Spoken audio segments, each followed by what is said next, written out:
વડોદરા શહેરના સિટી વિસ્તારમાં આવેલ વાડી સોની પોળ વિસ્તારમાં છેલ્લા 1-2 મહિનાથી ડ્રેનેજ મિશ્રિત પાણી પુરવઠો આવતો હોવાને કારણે સ્થાનિક લોકો ભારે મુશ્કેલીનો સામનો કરી રહ્યા છે. ગંદા પાણીના કારણે ચામડીના રોગો, ઝાડા ઉલટી, તાવ જેવી તકલીફોથી પણ અનેક લોકો પીડાઈ રહ્યા છે. વારંવાર તંત્રમાં તેમજ વિસ્તારના કોર્પોરેટરનું પણ ધ્યાન દોરતા કોઈ જોવા આવ્યું નથીના આક્ષેપો રહીશોએ કર્યા હતા.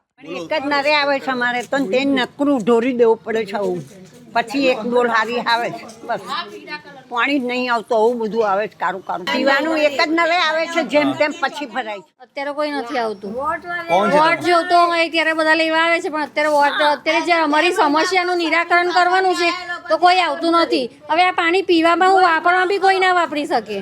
આ પાણી શું કામનું? ચાલો સચિનભાઈ હતા, થઈ જશે એવું કીધું, પણ પછી જોવા જ નથી આ. એમ 3 મહિના થઈ ગયા પણ હજી દેખાયા નથી કે આનું કઈ નિરાકરણ નથી લાવી શક્યા.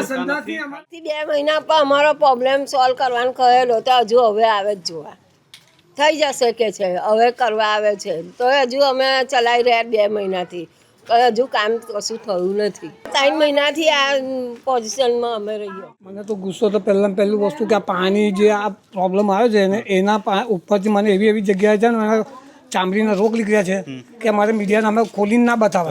એ લોકો આવ્યા હોય તો જાતો ખોલીને બતાવો કે કઈ પોઝિશનમાં રોગ થાય છે. ને ચંબળો સાફ કરવા માટે પાછા રૂપિયા આપણે ખર્ચવા પડે છે, ત્યારે ચંબળો સાફ થાય.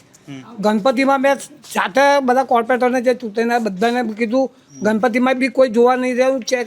ખાલી ચંબળો ઉભરાય ગણપતિ ઝૂંપડી પાણી જાય તો કશું નહીં. વિસર્જન થયું ત્યારે છેલ્લી પણ નાખે ખાડ જેવો ખોદી ને કરીને જતા તો હજી આ માથાકૂટ થયા કરે. 3 મહિના જેવું વધી ગયું. આમાં ભરી જશે એના આખી ચામડી પર બધા સ્કીન ખરાબ થઈ ગયા. આજે અઠવાડિયાથી હું પોતે બીમાર છું. મને પોતાને ઝાડા ઉલટી, તાવ, ચક્કર આવી રહ્યા છે. આ મારી છોકરી છે નાની, આજે 5 દિવસથી એને બી ઝાડા ઉલટી થઈ ગયા છે. મારા ઘરમાં બધાને આ જ પ્રોબ્લેમ થયો છે. આજે અમે 15 દિવસથી કહીએ છીએ, કોઈ નિકાલ જ નહીં આવતો. પાણી જુઓ, અમે પીવાનું ભરીએ કે ધોવાનું પાણી ભરીએ, નથી નાહવાની તકલીફ પડે છે, પીવાના પાણીની તકલીફ પડે છે. કેટલી બધી તકલીફ પડે. આજે ઉંમરવાળા માણસ એ બી કહી જાય. આજે જે ત્રીજે માળ રહેતા હોય ઢોલો ઉચકીને કેવી રીતે ઉપર લઈ જાય? કારણ કે અમારી પાસે મોટર કોઈ સુવિધા નહીં. જે ઘણું આ જ પાણી અમારે ભરવાનું છે, કોઈ નિવારણ જ નથી આવતું. રહીશો જેને કાળા પાણીની સજા ભોગવતા હોય તેમ ડ્રેનેજ મિશ્રિત ગંદુ અને કાળું પાણી પીવા અને વાપરવા મજબૂર બન્યા છે. ત્યારે આ ગંભીર મુદ્દે વડોદરા કોંગ્રેસ મેદાનમાં ઉતરી છે અને સમસ્યાને લઈને મીડિયા સમક્ષ રજૂઆત કરી હતી. એક વોર્ડમાં 4 કોર્પોરેટર છે, પણ 4 કોઈ દેખાતા નથી. આ કોર્પોરેટર પ્રજાની સમસ્યા પ્રજાને છૂટી મૂકી દીધી છે. આ વોર્ડ રામ ભરોસે ચાલી રહ્યું છે એવું લાગેલું છે. કોણ છે? નંદાબેન જોશી છે, જેલમબેન ચોકસી છે, હરીશભાઈ જિંગર છે અને સચિનભાઈ પાટડિયા છે. બેન છેલ્લા 3 મહિનાથી ગંદુ પાણી, દૂષિત પાણી આવે છે. કેટલી વાર રજૂઆતો કરી કોર્પોરેશનમાં, પણ અધિકારીઓ રામ નિંદ્રામાં સૂઈ રહ્યા છે. એ લોકો જાગી નથી રહ્યા. એટલે અમારે પરમ દિવસે આંદોલન કરવું પડ્યું, જેલમાં જવું પડ્યું. એના પછી આ લોકો અધિકારીની થોડી આંખ ખુલીને ગઈકાલે ટેન્કર મોકલાઈને ખાડા ખોદ્યા છે. દિવસ પહેલાં તમે જોયું કે આ રજૂઆત સાંભળીને અમે કોર્પોરેશનમાં આંદોલન કરવા ગયા. આંદોલન પ્રશ્ન સાચો હતો કે ભાઈ આ પાણી ખરાબ આવે છે, લોકોને તકલીફ પડે છે, પણ એની સામે પોલીસની સામે ધરી અમને જેલમાં નાખી દીધા. અમે એ જવાય તૈયાર છે. રહીશોને કહે તમે અમને પાછળથી ટેકો કરો, અમે આગળ તમારા સામે લડીશું, અમે પોલીસને સામે જઈને જેલમાં જઈશું, પણ અમને આ પ્રશ્નો નિરાકરણ જોઈએ. જ્યાં સુધી આ પ્રશ્નો નિરાકરણ નહીં આવે ત્યાં સુધી અધિકારીએ અમને કીધું છે કે 10 દિવસમાં નિરાકરણ આવશે.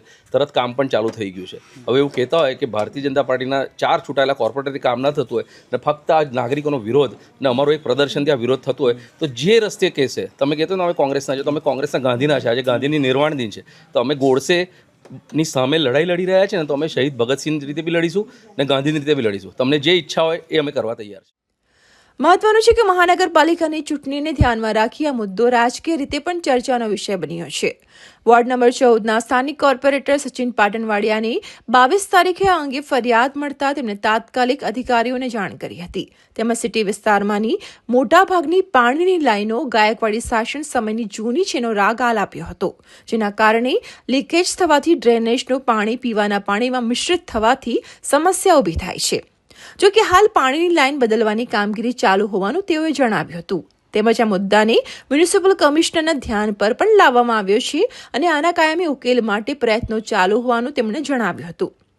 સ્થાનિકોની માંગ છે કે વહેલી તકે આ સમસ્યાનું નિરાકરણ લાવવામાં આવે, જેથી કરી ખાસ હેરાન થતા વૃદ્ધો અને બાળકોને આ સમસ્યામાંથી કાયમી છુટકારો મળે.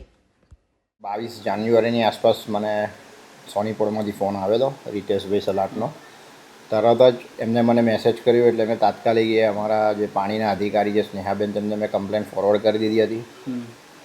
વોર્ડમાં જૂનો વડોદરા વિસ્તાર છે એટલે ડ્રેનેજ પાણીના પ્રશ્નો ઘણી બધી જગ્યાએ ચાલતા જ હોય છે. ત્યાંથી અમને કોલ આવતા હોય છે, અમે અધિકારીઓને જાણ કરતા હોઈએ છીએ. અધિકારીથી એ પ્રશ્ન સોલ્વ જો સમય પર ના થયો તો અમે જગ્યા પર જતા હોઈએ છીએ અધિકારીને લઈને, અને ઘણીવાર ત્યાં ઊભા રહીને બી તાત્કાલિક બેઝ પર એ કામ ચાલુ કરાવતા હોઈએ છીએ.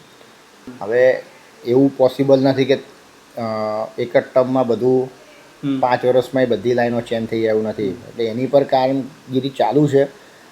સંકલનમાં પણ ઘણીવાર ચર્ચા થઈ છે જૂના વડોદરા સિટીની, અને એની પર બી કામગીરી ચાલુ છે. હમણાં APS બનવાનું ચાલુ છે.